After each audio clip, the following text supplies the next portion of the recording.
வணக்கம் தலைமைகளே. சொல்லி அடிப்பது, அதாவது இராணுவ ரீதியாக திடீரென்று தாக்குதல் நடத்துவது வேறு. அதை விடுத்து சொல்லியே அடிப்பது.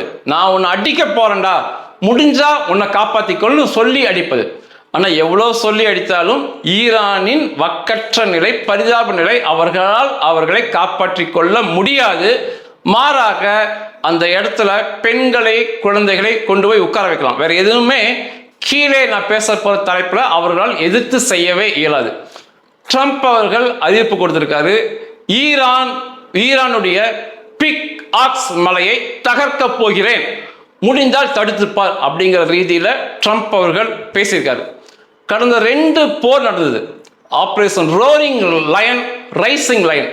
2லையுமே இந்த பிக்காக்ஸ் மலை தாக்கப்படவில்லை, தகர்க்கப்படவில்லை. அநேக அரபிய இஸ்லாமிய ஊடகங்கள் ஒரு பைத்தியக்காரங்க மாதிரி எழுதிட்டு இருக்காங்க. என்னன்னா, அதை தகர்க்க முடியாது, அவ்வளோ ஆழத்தில் இருக்கு, அதுதான் மிகப்பெரிய புத்திசாலி, எங்க ஆள் பயங்கர புத்திசாலி, அறிவாளிங்கிறாங்க. அட மூடர்களே, அதுக்காக அவங்க உடலை. இஸ்ரேல் எப்பவுமே எப்படி அடிப்பாங்கன்னா, ஒரு கட்டுமானங்கள், தேவையற்ற கட்டுமானங்கள் கட்டுறாங்கன்னா முதல்ல போய் அடிக்கவே மாட்டாங்க. இஸ்ரேலுக்கோட பாலிசியே தான், வளர விட்டுருவாங்க. அந்த எதிரி நாடு பொருளாதாரத்தில், மனித வளத்தில் ஏகப்பட்ட செலவு செய்து அந்த கட்டடத்தை வளர விட்டு முடிவடையும் சூழல்ல சுக்குநூறாக தரைமட்டமாக பண்ணிவிடுவார்கள். மூட இஸ்லாமிய அரபிய அடிவருடிகள் புரிஞ்சுக்கணும், தெரியாம எதையும் பயன்படக்கூடாது. 2020 கட்ட ஆரம்பிச்சாங்க, முழுமையடைய போது சுக்குநூறு ஆக்கப்படும், மணல் மேடு ஆக்கப்படும். அது எந்த மாற்று கருத்தும். இதெல்லாம் ஒரு தந்திரம், புரிந்து கொண்டு பேச வேண்டும். இது ஏன் இப்ப அடிக்க போறாங்க அப்படின்னா, நான் ரொம்ப நாளா சொல்லிட்டு இருக்கேன், ஈரான் அணுகுண்டை நெருங்கி விட்டார்கள், எங்கேயோ ஒரு இடத்துல அணுகுண்டு செய்து முடிக்கும் சூழல் இருக்காங்க அப்படின்னு பேசியிருந்தேன். நேற்று ஈரானுடைய எம்பி அவர் ஒருத்தர் பேசியிருக்காரு, நிச்சயமாக அணுகுண்டு செய்ய வேண்டும், இந்த பேச்சுவார்த்தையில நமக்கு வேண்டாம், பேச்சுவார்த்தை விலகுவாங்க, அணுகுண்டை செய்யுங்கள் அப்படின்னு சொல்லி அந்த எம்பி எண்ணற்ற மக்கள் கத்துவதை, பன்றி போல கத்துவதை பார்க்க முடியுது. இதே மாதிரிதான் பாகிஸ்தான்ல கத்துனானுங்க, எங்களுக்கு ரொட்டி கூட வேண்டாம், எங்களுக்கு ரொட்டி வேண்டாம், அணுகுண்டு வேணும்னு சொல்லி அவனுக்கு கத்துனானுங்க. அதுக்கப்புறம் பாகிஸ்தான் அரசு அணுகுண்டு சோதனை செய்து காமிச்சாங்க. இப்போ ஈரானில் கதறல் கேட்குது, எதுவுமே வேண்டாம், அணுகுண்டு செய்யுங்கன்னு சொல்லி. அந்த அணுகுண்டு நிறைவடையும் இடம் இந்த பிக்காக்ஸ் மலை என்று சொல்லப்படுகிறது. இதுவரைக்கு யாருமே, வெளி உலகத்தில் யாருமே உள்ள போய் பார்த்ததில்லை, பிக்காக்ஸ் மலையில் உள்ள இருக்க என்ன இருக்குன்னு சொல்லி. ஈரான் என்ன சொல்றாங்க அப்படின்னா, பிக்காக்ஸ் மலைக்குள்ள சென்ட்ரிஃபியூஸ் இயந்திரங்கள், அதாவது யுரேனியத்தை செறிவூட்டும் இயந்திரங்கள். இந்த யுரேனியத்தை செறிவூட்டும் இயந்திரம் முழுக்க முழுக்க ஈரான் தயாரிப்பு. நான் ஏற்கனவே சொல்லியிருக்கேன், வெளியிருந்து வாங்குறதில்ல. அந்த செறிவூட்டும் இயந்திரத்தை உள்ள வச்சு செய்யறோம், அதை அங்க உள்ள வச்சு அசம்பிள், ஃபைனல் அசம்பிள், கடைசியாக அங்க மாற்றோம், அங்கிருந்து வெளியே அனுப்புறோம் அப்படிங்கிறாங்க. அவர்கள் சொல்படி கேட்டுக்கொண்டால் இப்படி ஒரு இயந்திரம் செய்வதற்கு அகல பாதாளத்துக்குள்ள போய் செய்ய வேண்டிய அவசியமே இல்லை. அந்த மூடன் என்ன நினைச்சுக்கிறான்னா, அவனை போலவே உலகமும் மூடத்தனமா இருக்குன்னு நினைச்சுக்கிறான்.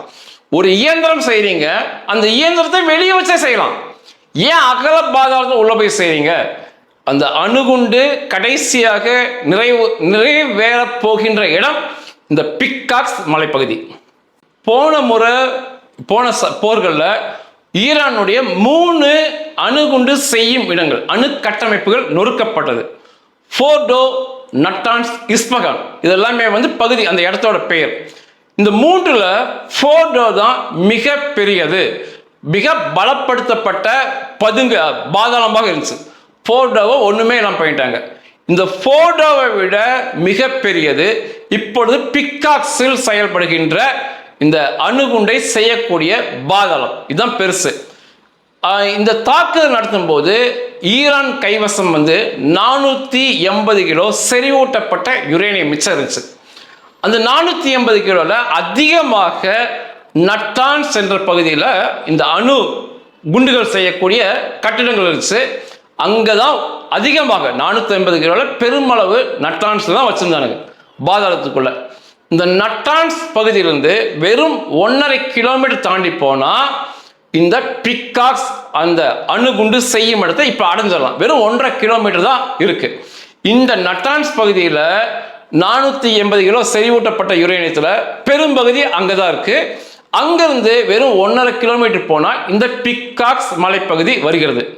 2020 இந்த பிக்காக்ஸ் மலைப்பகுதியை தேர்ந்தெடுத்து சுரங்கத்தை தோண்ட ஆரம்பித்தார்கள் ஈரானிய மூடர் கூடம்.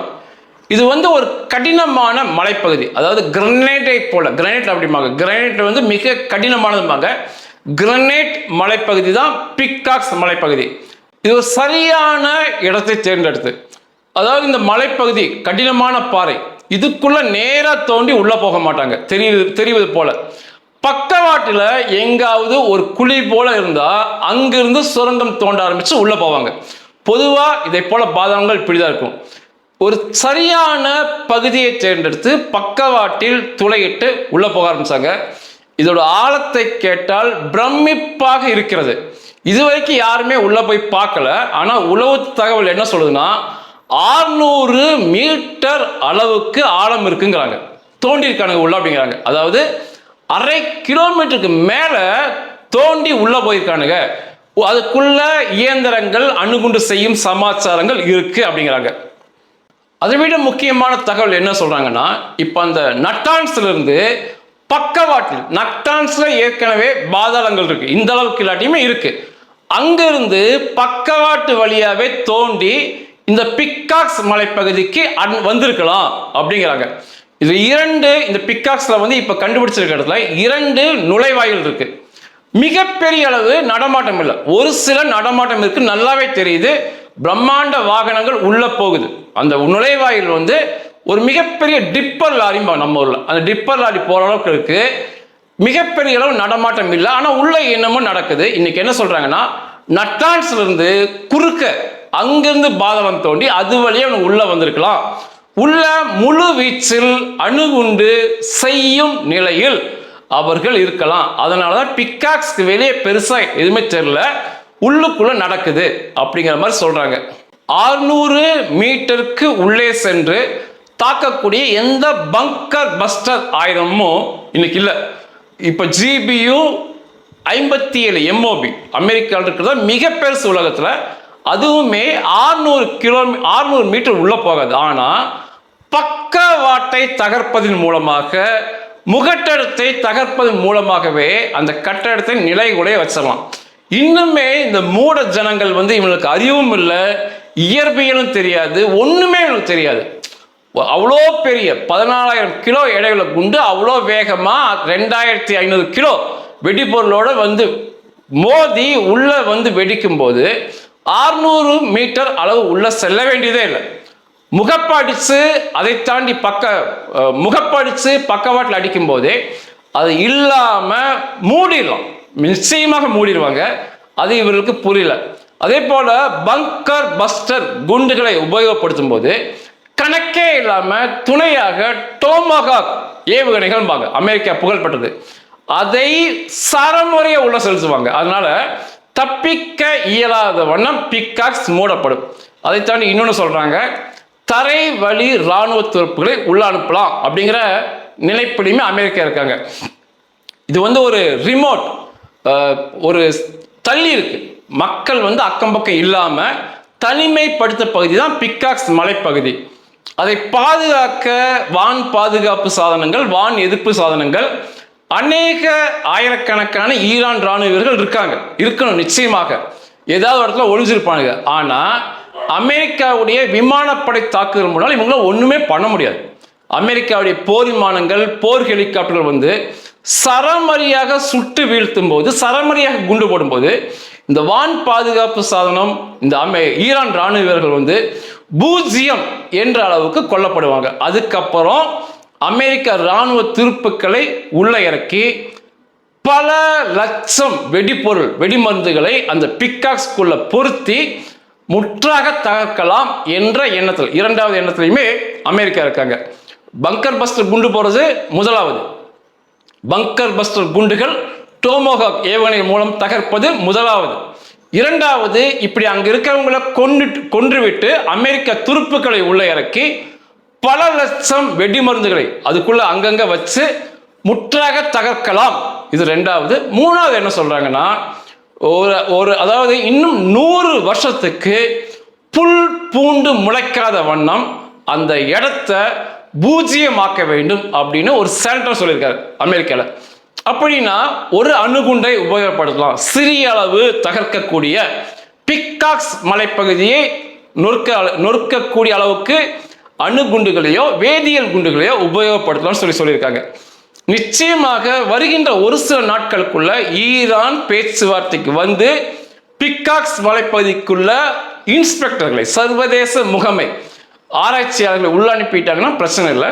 இல்லைன்னா நிச்சயமாக நான் சொன்ன வண்ணம் பிக்காக்ஸ் மலைப்பகுதி தகர்க்கப்படும். நன்றிகள்.